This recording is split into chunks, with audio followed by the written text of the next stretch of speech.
let's talk about Thursday Night Football.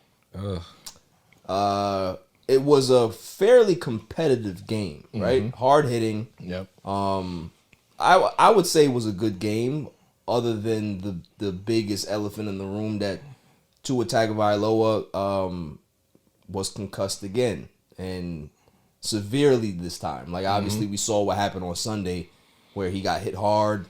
You know, he got up, you know, walked a couple of feet, fell, and had to get help back to the sideline. They had to hold him up. Right, and then now we're talking about 4 days later, they clear him to play, and it happens again.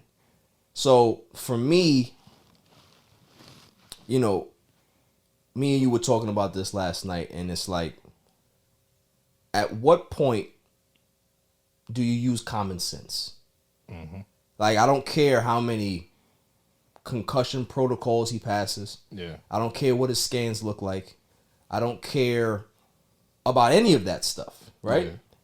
If I'm the owner, if I'm the GM, if I'm the head coach, and I have Tua as my quarterback and he just went through this, I'm sitting you for at least this game. We're 3-0, right? We don't really need this game.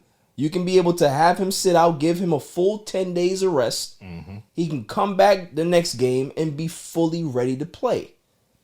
Now, he's a tough kid, right? Of course, he's going to want to play. He's going to want to play. Every athlete, if you tell them, how do you feel?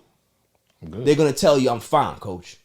You have to be the one to tell them, you got to have a seat. Yeah. You have to protect athletes from themselves. And you hear Mike McDaniel with his excuses. It's nonsense. Like, first off, he got one of the most punchable faces in the NFL. Don't talk about Mark Anthony. I'm sorry, man.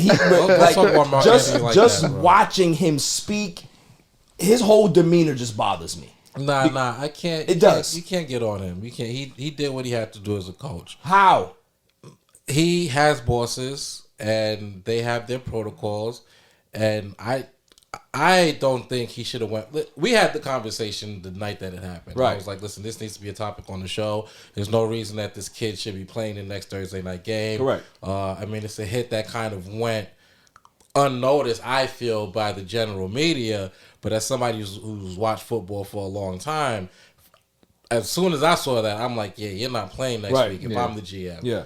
And I mean, I think that's something that needs to be talked about. They got to do a better job of protecting the players, because the players aren't going to protect themselves. Right. And I definitely feel like Mike McDaniel deserves some blame.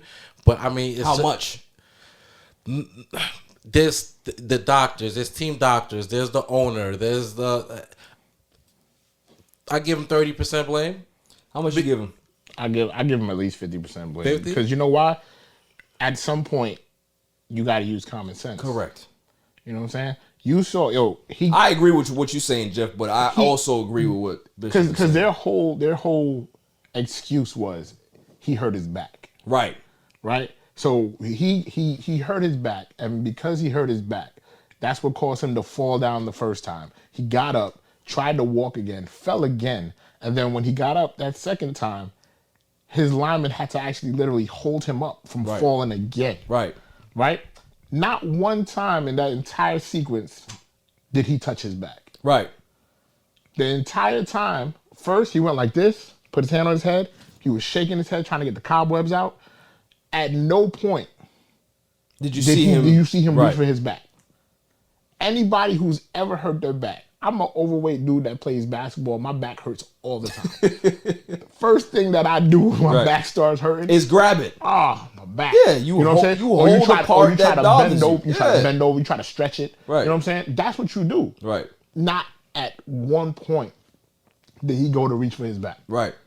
Everything was for his head. Yeah. So common sense is going to tell you, nah, something's off there. Right? Now, everybody knows that what part of the protocol is when the season starts, they give you a test, right? And when they give you these tests, they want to, all right, how quickly you're going to answer these questions, how your eye follows this and do it. So you get a baseline of what to compare compare your results to when you get a concussion. Right. Everybody knows it's not a well kept secret that players will fudge the results so that when something does happen, they can pass the test easier later on. Right. So knowing that, you can't let him back in the game. No. He shouldn't even not even play this game, but not even get back in the second half. Right. He should have never got back. Yeah, we were talking about that too, Jeff. Is about he should have been. I thought he was out of the game.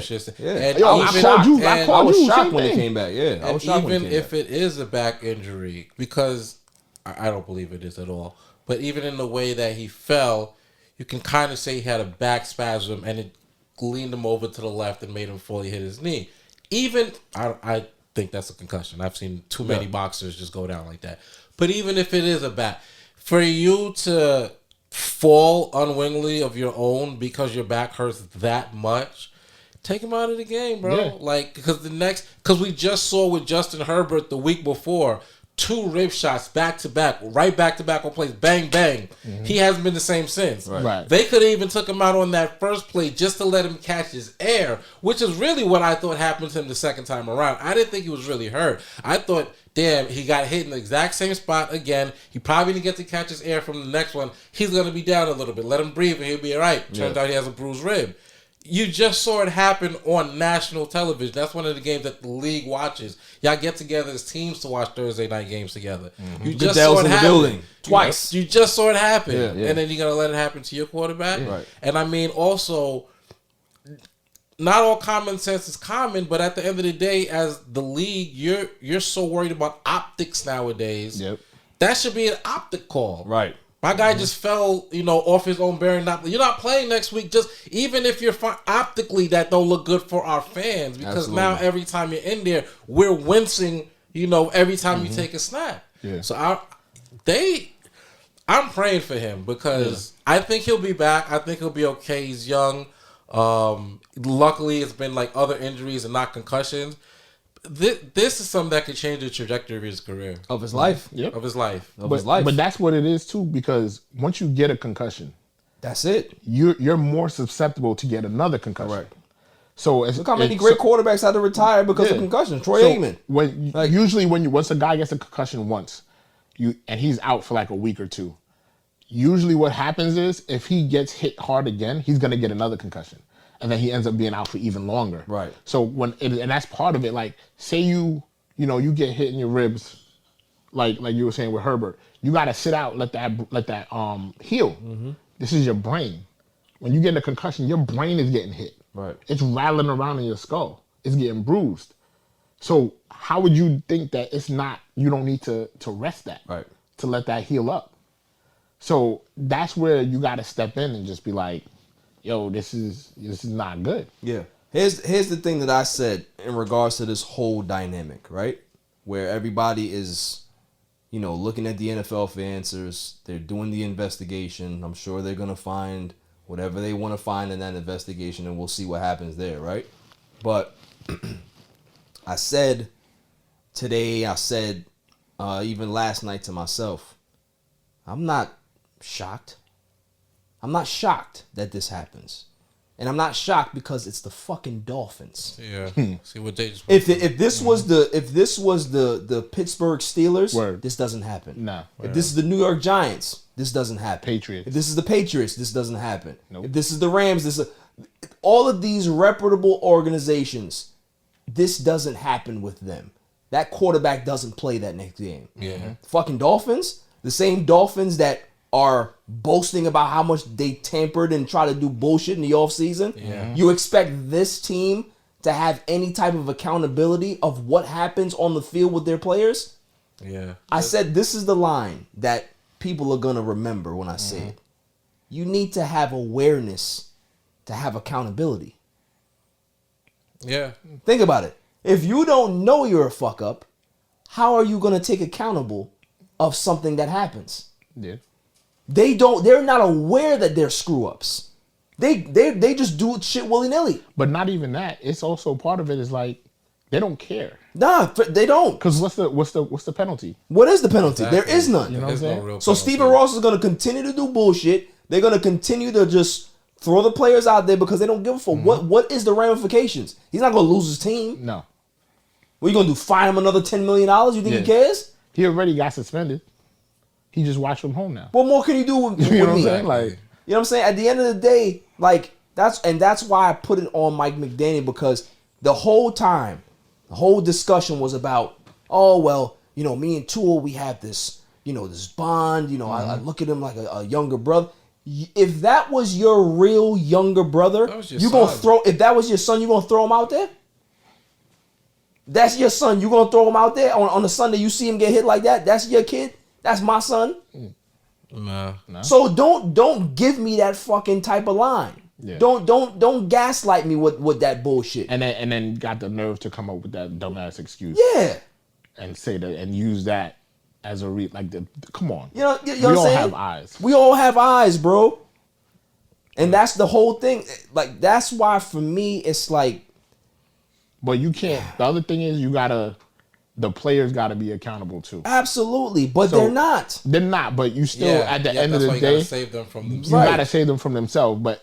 But Tua also, like, you gotta know, yo, this could affect me in the long run. But see, that's the thing. You know when you talk about young kids, when we were all that age, we all thought that we were invincible, bro. Listen, bro. And look at what he just went through. Like, yo, let me tell you something. Real shit.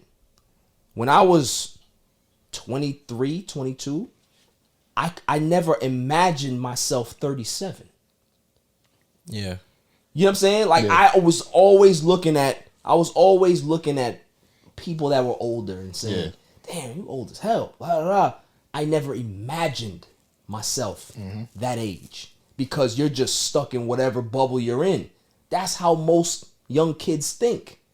They don't think 10 years down the road. Not at all. Tua's not thinking about how he's going to be able to operate at 40. He's thinking about, y'all got to get to the next game. And the next contract.